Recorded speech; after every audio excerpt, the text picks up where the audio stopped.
선거 막판 윤석열, 안철수 단일화로 민심이 요동치고 있습니다. 하지만 정책 경쟁은 물론 후보 검증조차 먹히지 않는 치열한 진영 대결 속에 부동층이 승패를 결정지을 거란 사실에는 변함이 없는데요. 이번 선거, 이른바 캐스팅보트 결정권을 쥐고 있는 유권자들을 집중 분석하겠습니다. YTN 미디어홀에 마련된 민심연구소 가봅니다.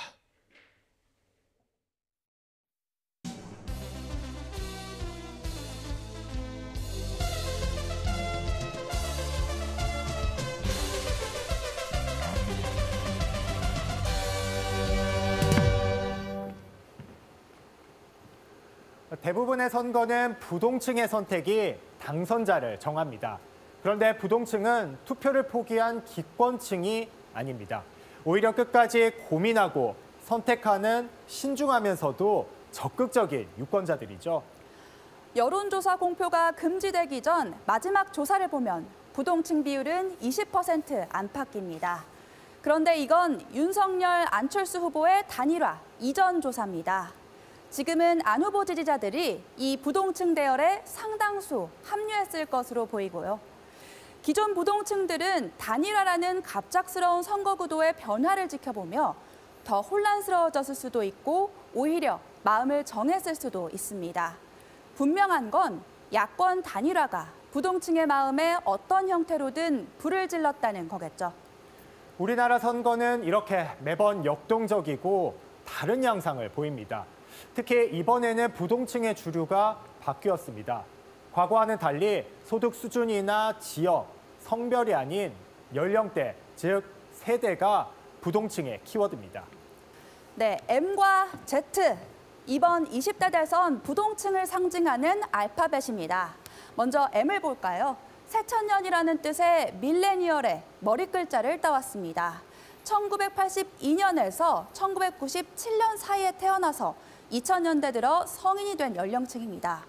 Z는 특별한 의미가 있는 건 아닙니다. 다만 X세대의 기원을 둔 알파벳 순 세대론의 마지막 주자라는 뜻입니다. 1998년 이후에 태어났습니다. 과거 2030 젊은 세대는 진보 성향으로 분류됐습니다. 하지만 민주화는 이뤄졌고 그 주역이었던 세대는 이제 4050이 됐죠. 지금의 청년들이 과거와는 달리 뚜렷한 정치 성향을 보이지 않는 건 시대 흐름에 따른 어쩌면 당연한 변화인지도 모르겠습니다. 그렇다고 해서 M과 Z를 하나로 묶기에는 그 간극이 너무 큽니다. 나이로만 볼까요? 유권자 기준으로 보면 만 18세와 40세, 무려 20살이 넘는 차이입니다. 나고 자란 시대와 환경이 다르다 보니 관심사도 다릅니다. M세대의 관심사, 부동산이 압도적입니다. 20대 후반에서 40대 초반까지 가정을 꾸려야 하고 자산 형성에도 관심이 많을 시기라 그렇겠죠. Z세대의 최대 관심사는 부동산이 아니라 일자리입니다.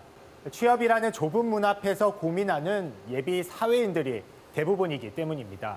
특히 M세대는 배우자를 만나서 가정을 꾸리고 싶어 하지만 Z세대의 과반 이상은 결혼에도 이렇게 부정적입니다. M과 Z, 이들을 위한 정책도 당연히 다르게 짜야겠죠. 그런데도 정치권이 M과 Z를 하나로 묶어서 다른 세대와 분리하고 그 안에서도 이대남, 이대녀로 세대를 가르는 이유, 이 세대론을 이용한 득표 전략, 정치공학 때문입니다.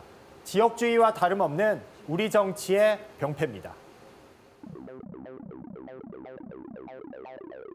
기성세대와 청년세대의 갈등을 부각시키기 위해서 기성세대 반대급부로 이 MZ세대라는 관념을 가지고 왔다고 생각을 해요. 지역의 경제를 성장시켜주겠다는 식으로 지역 주민들의 욕망을 선전선동해서 표를 얻고자 했던 부패 정치가 사실은 이대남 이대녀 프레임에서도 되살아나고 있는 것 아니냐.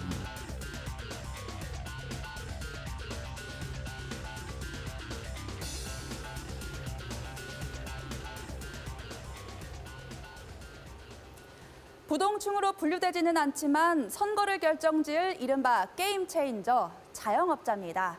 1987년 직선제가 부활한 이후 치러진 7차례 대선. 예외 없이 자영업자가 가장 선호했던 후보가 당선됐습니다. 1987년 대선에서 자영업자는 노태우 전 대통령을 선택했습니다.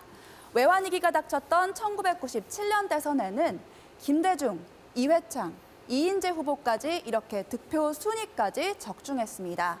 2012년 대선 자영업자의 지지 없이는 박근혜 전 대통령의 청와대 입성은 불가능했을 겁니다. 그렇다면 이번 대선은 어떨까요? 여론조사 추이만 보면 자영업자들은 1번과 2번 사이에서 갈팡질팡하는 모습입니다. 지난해 11월만 해도 국민의힘 윤석열 후보가 더불어민주당 이재명 후보를 크게 앞섰지만 석 달 동안 엎치락 뒤치락 하더니 결국 순위가 뒤바뀌었습니다. 또 다른 여론조사를 한번 볼까요? 그래프 정도의 차이는 있지만 결과는 마찬가지였습니다. 양측의 네거티브 공세에 마음을 정하지 못했을 수도 있겠지만 더 큰 이유는 팬데믹 2년 지칠 대로 지친 자영업자들이 후보들 경제 공약을 누구보다 꼼꼼하게 따져보고 예민하게 반응하기 때문이라는 분석입니다. 코로나로 인해서 경제적 이해관계에 제일 많이 관련이 되어서 다른 선거보다도 더더욱 민감하게 반응을 하고 그것이 여론으로서 지금 드러나고 있다. 여론 주도층적인 성격을 갖고 있습니다.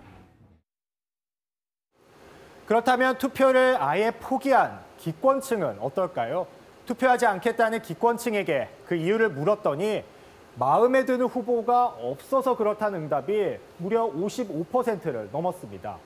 역대 대선과 비교하면 비교 불가능한 사상 최고 수치입니다.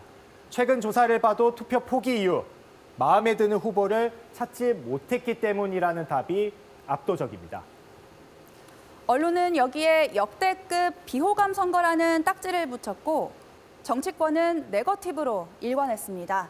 정책 경쟁은 실종됐고 공약이 아닌 호감, 비호감만 따지는 악순환이 이번 선거를 지배했습니다. 하지만 역대 최고를 기록한 사전 투표율을 보면 선거는 호감, 비호감 사이의 선택이 아니라 우리 삶을 바꿀 선택이라는 걸 유권자들은 알고 있는 것 같습니다. 지금까지 민심연구소였습니다.